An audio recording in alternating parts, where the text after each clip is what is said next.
What is your best option to get the money to buy your first Airbnb? Today we're going to talk about how you actually finance these properties and what is the best financing for you. If you're new here, my name is Ralph DiMauro, and over the last 20 years, I've been buying real estate and lending money on real estate for all types of properties. But I'm not here to sell you on me. I'm here to tell you how I did it. Over the last few years, I've amassed a short-term or Airbnb portfolio worth over $20 million. With that, it's allowed me to retire younger, replace my income from other ventures with all short-term rental income, and travel all over and even own properties in other countries.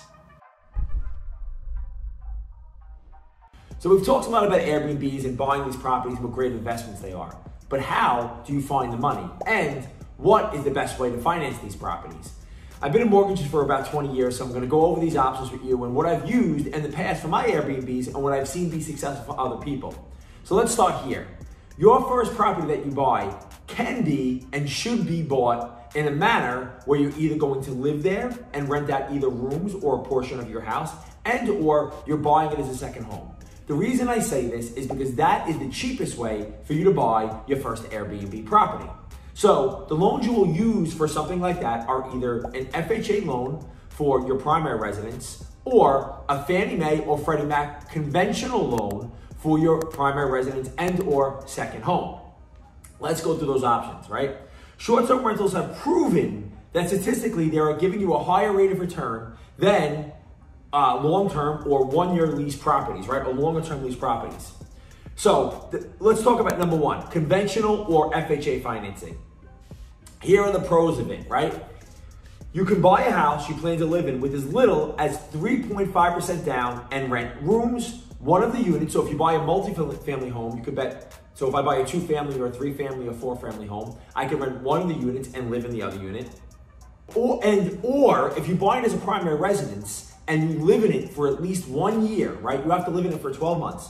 If you buy it as a primary residence that you're going to live in, if you live in it for 1 year, you then can rent that property as a short-term rental and buy something else. So you can either buy it as a primary residence and rent rooms of the home, which is allowed, and or units in your home if you buy a multifamily home, or you can buy it as a primary residence and after 12 months, you can rent it as a short-term rental. You can buy those properties with as little as 3.5% down. So your first Airbnb purchase can be bought with as little as 3.5% down. In some situations, you can apply for grants, either local or federal grants that give you down payment assistance, and you can buy those properties with no money down. So if you're buying it as a primary residence, you can actually buy your first property with no money down with either a grant or a down payment assistance program. One that's very, very popular is called Chenoa, C-H-E-N-O-A, and that's nationwide for FHA loans, where it actually gives you down payment assistance to buy the loan completely free, except for closing costs, right? So that's amazing.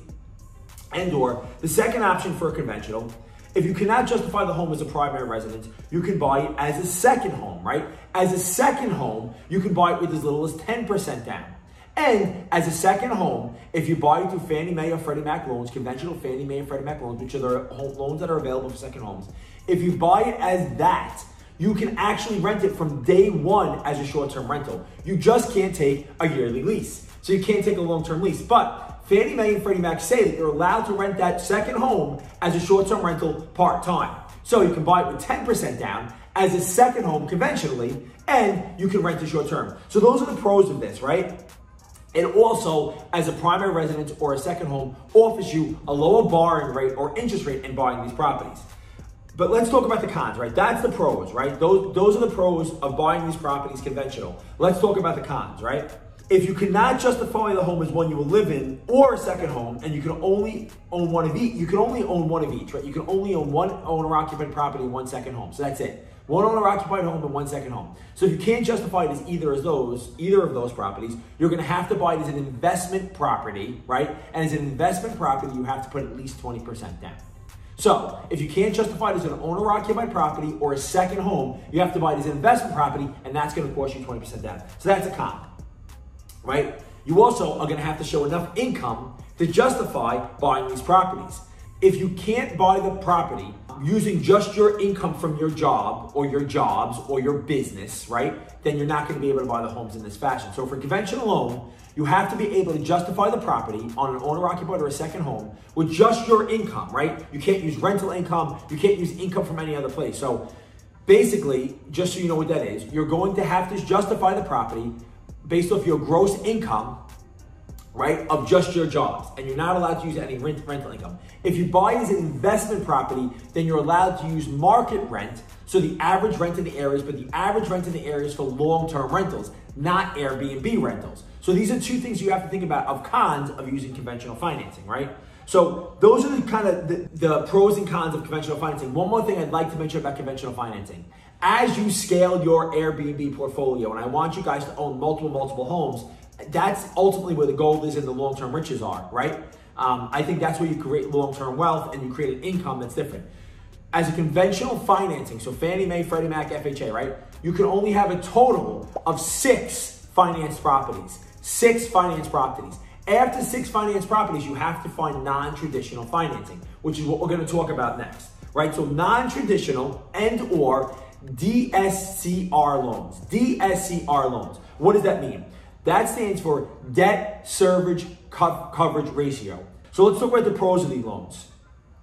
They're great for investors because qualifying doesn't depend on your income or the assets you can necessarily prove that have been seasoned in your bank accounts. Seasoned asset means they've been in your bank account for over 60 days, right? So you don't have to prove your income and or your seasoning for this income, right? So some of these loans, and my bank offers these and other banks offer these, allow you to actually use proposed Airbnb income to prove the income for these properties. So you're either going to go off market rent or Airbnb income to prove that your income on the property at least covers your mortgage payment. That's all you have to show, right? You have to show that your income covers the market rent, the rent of the property, right? So my income is $5,000 a month. The proposed, my income on the property based off of market rent or Airbnb income is $5,000 a month. The property costs $5,000 a month with the mortgage payment including taxes and insurance. You have to show that at least covers it 1-to-1, it's called. 1-to-1, right? For your assets, these are the pros. Again, for your assets, you just have to have the money. So I have $50,000 in the bank. I don't have to show where it came from. I have the money.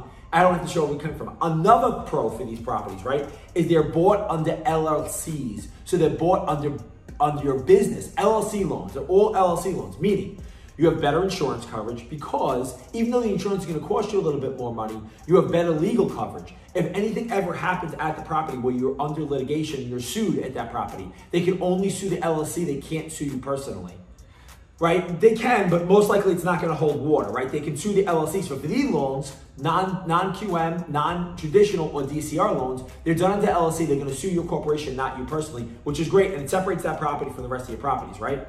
And there are tax benefits because it's an LLC loan under your business. So you can actually get the tax benefits as a business for these loans. So these are the pros.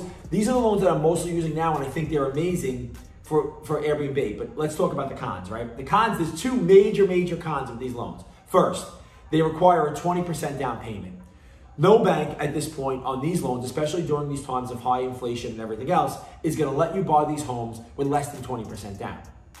So larger down payment. Secondly, because they're non-traditional and they're more risky financing because it's not against your personal name, it's against a business. Even though you're using your personal credit, you're going to have to justify these loans with your personal credit. And again, that's another con. For these types of loans, you have to have a 700 plus credit score. So for conventional loans, you can go as low, conventional FHA loans, you can go as low as probably 580 or 550 on those loans.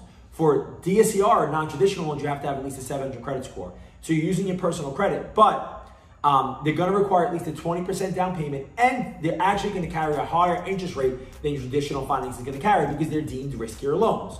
Business loan under LLC, crazy tax benefits, right? You don't have to show your own personal income to qualify for it. You don't have to show you have your assets seasoned, and you're protected better with the law in case any litigation. Cons, you got to put at least 20% down. They carry a higher interest rate, and you have to have at least a 700 credit score. So these are really the 2 ways, the two or three different ways we finance these properties. I would start buying the properties as a primary residence, then possibly a second home, and then move on to these non-traditional loans later on. But this is how you finance the properties. If you want more information on these types of loans, email goldrush@homeloans.com. homequalified.com. Gold Rush at homequalified.com, and we'll give you the information on these financing. Additionally, if you want more information, if you want to look at my course that talks about how you buy these properties, how you furnish these properties, how you make them smart homes, how you justify what the right property is to buy, what my investment strategy is, check out the next real estate, goldrush.com. I have a course on there. It's $995, and it gives you the A to Z of how I built my first property up until I bought my 15th property that I used for Airbnb. I hope you're enjoying these videos. If you are enjoying them, like, comment, let us know what you want to see next. I hope to see you guys soon. Thank you.